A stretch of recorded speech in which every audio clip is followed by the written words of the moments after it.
السلام علیکم ورحمۃ اللہ وبرکاتہ۔ فقیر آخری وقت میں مالدار ہو گیا تو کیا وہ دوسری قربانی کر سکتا ہے یا نہیں؟ اگر کسی فقیر نے اول وقت میں اپنی خوشی سے قربانی کی، پھر آخری وقت میں مالدار ہو گیا تو اس پر دوسری قربانی کرنی لازم ہوگی۔ فقیر نے قربانی کی نیت سے جانور خرید لیا۔ اگر کسی فقیر نے قربانی کی نیت سے جانور خرید لیا تو اس سے بھی قربانی ضروری اور واجب ہو جاتی ہے۔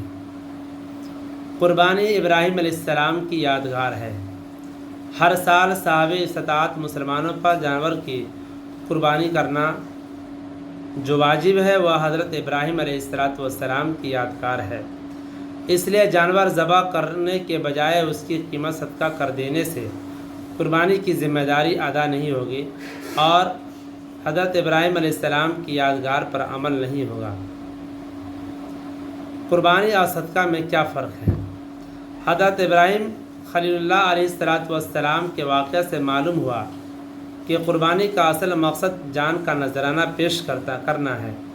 چنانچہ اس سے انسان میں جان سپاری اور جان نثاری کا جذبہ پیدا ہوتا ہے، اور یہی بات قربانی کی روح ہے۔ تو یہ روح صدقہ سے حاصل نہیں ہو سکتی، کیونکہ قربانی کی روح تو جان دینا ہے اور صدقہ کی روح مال دینا ہے۔ پھر قربانی کا صدقہ سے مختلف ہونا اس طرح بھی معلوم ہوتا ہے۔ صدقہ کا کوئی دن متعین نہیں، مگر قربانی کے لیے ایک خاص دن مقرر کیا گیا ہے، اور اس کا نام بھی یوم النحر اور عید الاضحیٰ یعنی قربانی کا دن رکھا گیا ہے۔ قربانی ایک اہم عبادت ہے۔ قربانی ایک اہم عبادت اور اسلام کے شعائر میں سے ہے۔ زمانہ جاہلیت میں بھی اس کو عبادت سمجھا جاتا تھا، مگر بتوں کے نام پر قربانی کرتے تھے۔ اسی طرح آج تک دوسرے مذاہب میں بھی قربانی مذہبی رسم کے طور پر ادا کی جاتی ہے۔ بتوں کے نام پر یا مسیح کے نام پر قربانی کرتے ہیں۔ قربانی 3 دن تک ہوتی ہے۔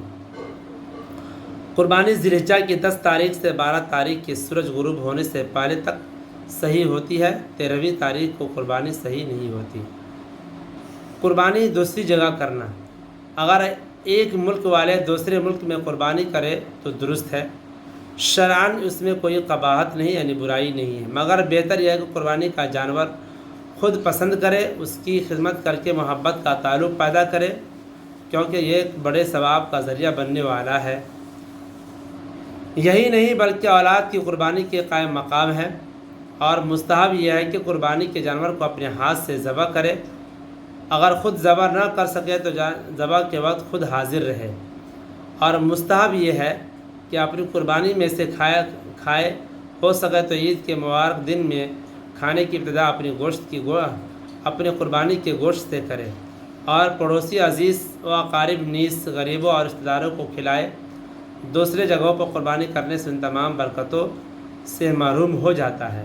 ہاں، اگر کسی عذر یا شرعی مصلحت کے بنا پر دوسری جگہ یا دوسرے ملک میں قربانی کرائی جائے تو نہ صرف پورا ثواب ملے گا بلکہ زیادہ ثواب ملنے کی امید ہے۔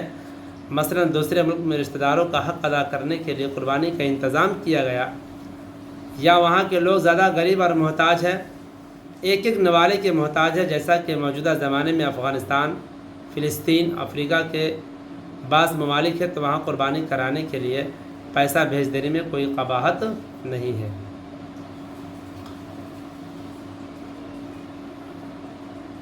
قربانی کا جانور فروخت کرنا۔ قربانی کے لیے جانور فروخت کرنے کے بعد اس کو فروخت کر دینا مناسب نہیں ہے، تاہم اگر فروخت کر کے دوسرا کم قیمت کا خریدا تو اس میں جو نفع ہوا ہے وہ نفع صدقہ کر دینا ضروری ہے۔